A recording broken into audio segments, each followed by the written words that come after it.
اعوذ باللہ من الشیطان الرجیم بسم اللہ الرحمن الرحیم۔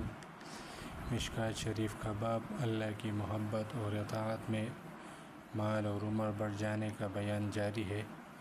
مشکوٰۃ شریف کے حدیث 5291 حضرت سفیان ثوری بیان کرتے ہیں۔ سفیان ثوری جو ہے یہ تابعی ہے، یعنی یہ صحابہ رضی اللہ تعالیٰ عنہ کے بعد جو ہے بہت بڑے عالم اور عارف باللہ بزرگ تھے۔ تو وہ بیان کرتے ہیں کہ ماضی میں جو ہے وہ مال ناپسندیدہ تھی۔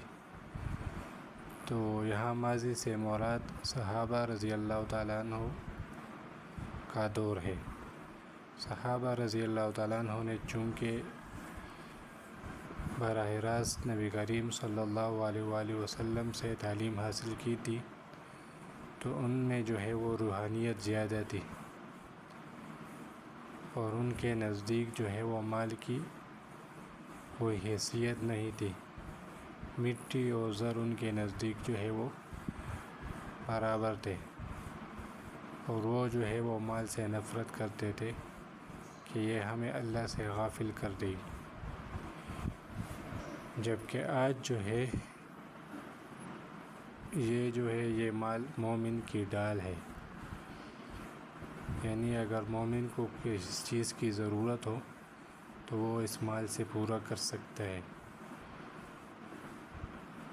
اور اگر اس کے پاس مال ہو تو وہ بے نیاز ہوتا ہے، کسی کا اثر اس پر نہیں ہوتا۔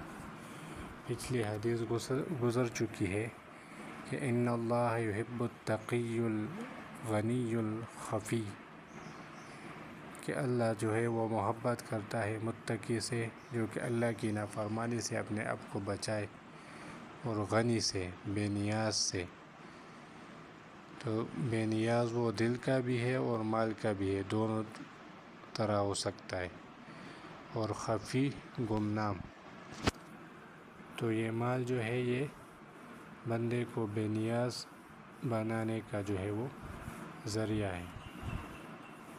اور فرمایا اگر ہمارے پاس دینار نہ ہوتے تو یہ بادشاہ ہمیں بے وقت سمجھتے، یعنی یہ بادشاہ جو ہے وہ ہمیں استعمال کرتے۔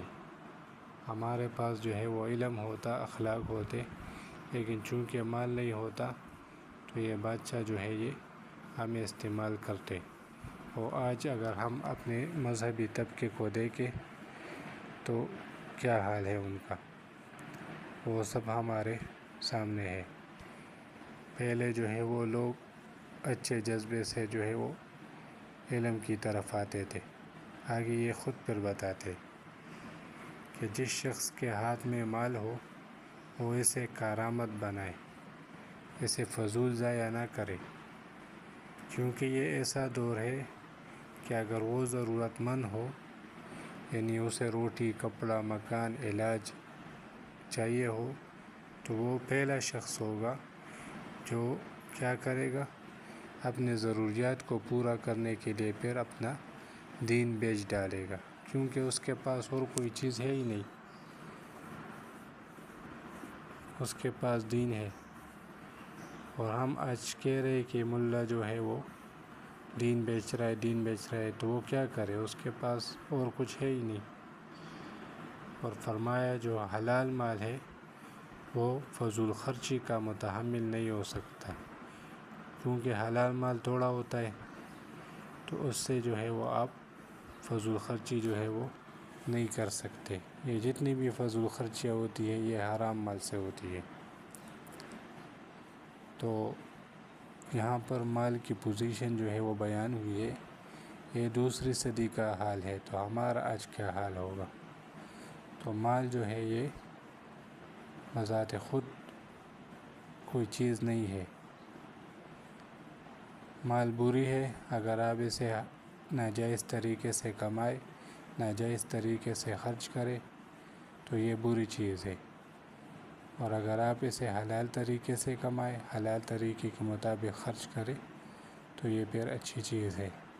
بابا بھی جاری ہے۔ اللہ کریم ہم سب کو قرآن و حدیث پر عمل کرنے کی توفیق عطا فرمائے۔ وآخر دعوانا ان الحمد للہ رب العالمین.